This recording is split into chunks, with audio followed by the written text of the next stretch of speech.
அறிவோம் ஆரோக்கியம் நேயர்கள் அனைவருக்கும் அன்பான வணக்கங்கள். நான் ஸ்ரீவர்மா மருத்துவமனையின் பெண்கள் சிறப்பு மருத்துவர் ஜெயரூபா. இந்த நாள் இனிய நாளாக அமைய என்னுடைய மனமார்ந்த வாழ்த்துக்களும் பிரார்த்தனைகளும். சமீபத்தில் ஒரு 32 வயது பெண்மணி, டாக்டர் எனக்கு ஆல்ரெடி ஒரு குழந்தை இருக்கு, சி செக்ஷன் பண்ணி தான் எடுத்தாங்க. ஸோ இப்போ சமீப நாட்களாக எனக்கு பீரியட்ஸ் அப்போ அதிகமான அளவுக்கு வலி இருக்கு. இதுக்கு முன்னாடிலாம் இந்த அளவுக்கு வலி இருந்ததில்லை, ஓரளவுக்கு என்னால் சமாளிக்கக்கூடிய அளவு தான் வலி இருக்கும். ஆனால் இப்போ என்னால் எந்த வேலையுமே பார்க்க முடியல. சொல்லப்போனால் ஆஃபீஸுக்கு நான் இன்றைக்கி லீவே போட்டுறேன்.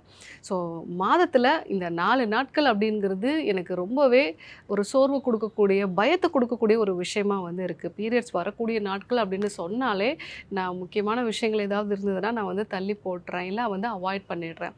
ஸோ சமீப நாட்களாக ஏன் இந்த வலி இருக்குது அப்படிங்கிற மாதிரி கேட்டிருந்தாங்க. ஸோ இர்ரெகுலர் பீரியட்ஸோ இல்லை மாதவிடாய் காலகட்டத்தில் ஆல்ரெடி வலி இருந்தது அப்படின்னா அது ஓகே. பட் ரீசன்ட் டேஸில் உங்களுக்கு வலியோட அளவு அதிகமாகுது அப்படின்னா எண்டோமெட்ரோசிஸ் சார்ந்த பிரச்சனைகள் இருக்குது அப்படிங்கிறது நம்ம தெரிஞ்சுக்கணும். ஸோ மாதவிடாய் கால வலிகள் உங்களால் தாங்க முடியாத அளவுக்கு இருக்குது. ஸோ நீங்கள் லீவ் போடணும், இல்லை தொடர்ந்து மாத்திரைகள் எடுத்துக்கணும். இன்னும் சில பேர்லாம் சொல்லுவாங்க, டாக்டர் 3 மாத்திரை 4 மாத்திரை வரைக்கும் நான் எடுத்துப்பேன் அப்படின்னு சொல்லுவாங்க.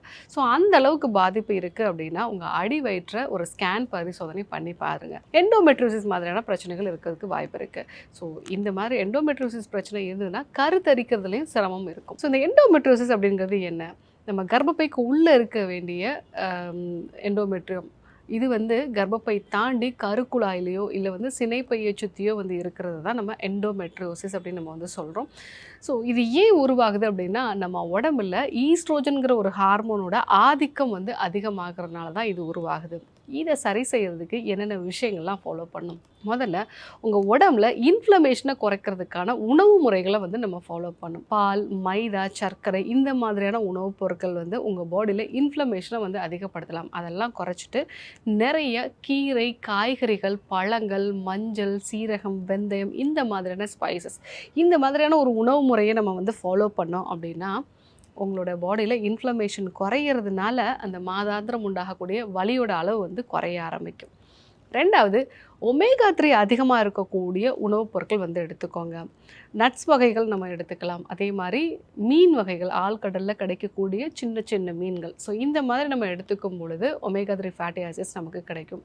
ஆளி விதை, சியா விதைகள், இதை டெய்லியுமே நம்ம ஏதாவது ஒரு வழியில் நம்ம எடுத்துக்கிட்டோம் அப்படின்னா நம்ம உடம்புக்கு இந்த ஒமேகா 3 கரெக்டாக கிடைக்கும். மூணாவதாக உங்களுடைய குடலும் ஆரோக்கியமாக இருக்கணும். ஏன்னா உங்கள் பாடியில் ஈஸ்ட்ரோஜன் உபயோகப்படுத்தப்பட்டு அது நம்ம கல்லீரல் மூலமாக குடல் வழியாக, அதாவது மலமாகவும் சிறுநீர் மூலமாகவும் வெளியேற்றப்படும். ஸோ குடல் மூலமாக வெளியேற்றப்படக்கூடிய இந்த ஈஸ்ட்ரோஜனை நம்ம குடலில் இருக்கக்கூடிய ஈஸ்ட்ரோபோலம் அப்படிங்கிற வகையான பாக்டீரியாஸ் தான் நிர்ணயம் பண்ணும்.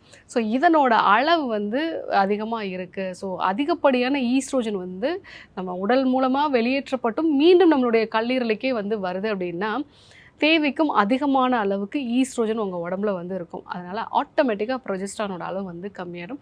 ஸோ அப்போ உங்கள் குடலை ஆரோக்கியமாக வச்சுக்கணும். இதற்கு டீடாக்ஸ் மெத்தடை ஃபாலோ பண்ண வேண்டியது அவசியம். டீடாக்ஸ் ஃபாலோ பண்ணிவிட்டு அடுத்ததாக நல்ல ப்ரோபயாட்டிக் இருக்கக்கூடிய மோர், நீராகாரம் இந்த மாதிரியான உணவுப் பொருட்கள் நம்ம எடுத்துக்க ஆரம்பித்தோம் அப்படின்னா உங்கள் குடல் ஆரோக்கியமாக இருக்கிறதுனால உடம்புல தேவையில்லாத ஈஸ்ட்ரோஜன் உடம்பை விட்டு வெளியாயிடும். நாலாவது, ஈஸ்ட்ரோஜனை குறைக்கக்கூடிய உணவுப் பொருட்கள். டாக்டர் ஈஸ்ட்ரோஜன்கிறது நமக்கு தேவை தானே, பட் அளவுக்கு அதிகமாக இருக்குது. இப்போ நம்ம பாடியில் ஈஸ்ட்ரோஜன், ப்ரொஜெஸ்ட்ரான் ரெண்டுமே ஒரு தராசு மாதிரி.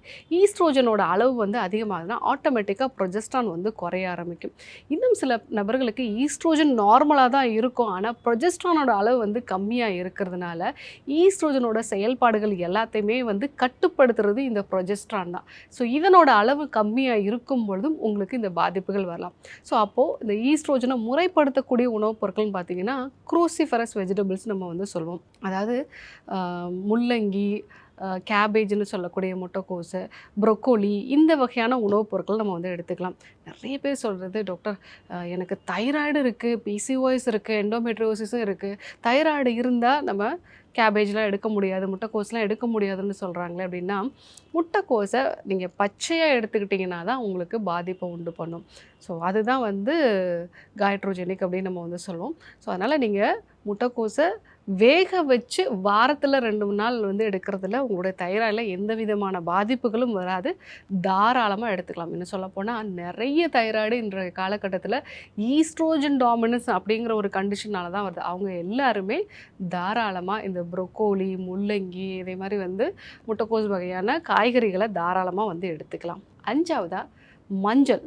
இந்த மஞ்சள் அப்படிங்கிறது எண்டோமெட்ரியோசிஸ்க்கான நேரடி மருந்துன்னே சொல்லலாம். இதை பற்றி நிறைய ஆராய்ச்சிகளும் வந்து நடந்திருக்கு. ஸோ மஞ்சளோட மிளகு, அது கூட வந்து தேங்காய் எண்ணெய் இந்த மாதிரி நம்ம சேர்த்து எடுத்துக்கும் பொழுது ஸோ இது உங்களோட அடிவயிற்றில் இருக்கக்கூடிய இன்ஃப்ளமேஷனை வந்து குறைக்கும். இந்த எண்டோமெட்ரியோசிஸ்னால் உண்டாகக்கூடிய வலியை வந்து குறைக்கும். இதை நம்ம ரெகுலராகவே ஒரு 3 months வந்து எடுத்துக்கிட்டோம் அப்படின்னா கண்டிப்பாக நல்ல மாற்றங்களை வந்து பார்க்கலாம். 6வதா மன அழுத்தத்தை வந்து குறைக்க வேண்டியது அவசியம். நிறைய பெண்களுக்கு ஃபஸ்ட்டு குழந்தை பிறக்கிற வரைக்கும் இந்த மாதிரியான பிரச்சனைகளே வந்து இருக்காது. அதுக்கப்புறமா தான் இந்த பிரச்சனை ஆரம்பிச்சிருக்கும். தொடர்ந்து மன அழுத்தம் இருக்கிறது, சரியான தூக்கம் இல்லாத ஒரு நிலை. இதனால் நம்ம உடம்புல எண்டோமெட்ரியம் எங்கே இருக்கணுமோ அங்கே இல்லாமல் மற்ற இடங்களுக்கும் சேர்ந்து அது வந்து பரவி இருக்கிறதுனால தான் இந்த பிரச்சனைகள் வருது. ஸோ மன அழுத்தத்தை குறைக்கிறதுக்கான சுவாச பயிற்சிகள், தியான பயிற்சிகள் இதையும் சேர்த்து பண்ணும் பொழுது கண்டிப்பாக இந்த எண்டோமெட்ரியோசிஸில் நல்ல ஒரு மாற்றத்தை பார்க்கலாம். 7வதா ஸ்ரீகேர் கிருத்தம். இந்த ஸ்ரீகேர் கிருத்தம் டெய்லி காலையில் ஒரு 5 ml காலை இரவு 2 வேளையும் வந்து வெதுவெதுப்பான வெந்நீரோடு வந்து எடுத்துக்கணும். ஸோ இந்த கிருத்தம் வந்து எடுத்துட்டு ஒரு 1 மணி நேரம் கழித்து உங்கள் காலை உணவை எடுத்துக்கோங்க. பசிச்சா எடுத்துக்கோங்க, இல்லைனா ஏதாவது பழங்கள் மட்டும் எடுத்துக்கிறது நல்லது. இந்த மாதிரி நீங்கள் ஒரு 3 months ஃபாலோ பண்ணும் பொழுது உங்களுடைய எண்டோமெட்ரியோசிஸ் பெயினில் நல்ல ஒரு சேஞ்சஸும் வந்து நம்ம பார்க்கலாம். அது கூட மாதவிடாய் வரக்கூடிய காலகட்டத்தில் ஸ்ரீகேர் தைலம் எடுத்து உங்களுடைய கர்ப்பப்பையை கிளென்ஸ் பண்ணிங்க அப்படின்னாலும் உங்களுடைய அந்த எண்டோமெட்ரியோசிஸ் சார்ந்த பிரச்சனைகள், மாதவிடாய் காலகட்டத்தில் அதிகமாக வலி இருக்கிறது, கருத்தரித்தல் வந்து தள்ளி போகிறது, இந்த மாதிரியான பிரச்சனைகள் எல்லாமே வந்து சரியாக ஆரம்பிக்கும். ஸோ எண்டோமெட்ரியோசிஸ் அப்படிங்கிறதுக்கு நிறைய பேர் சர்ஜரி பண்ணி அந்த விஷயத்தை நான் ரிமூவ் பண்ணுறேன்னு சொல்லுவாங்க. பட் டாக்டர்ஸே சொல்லுவாங்க இது மீண்டும் மீண்டும் வரும் அப்படின்னு சொல்லுவாங்க.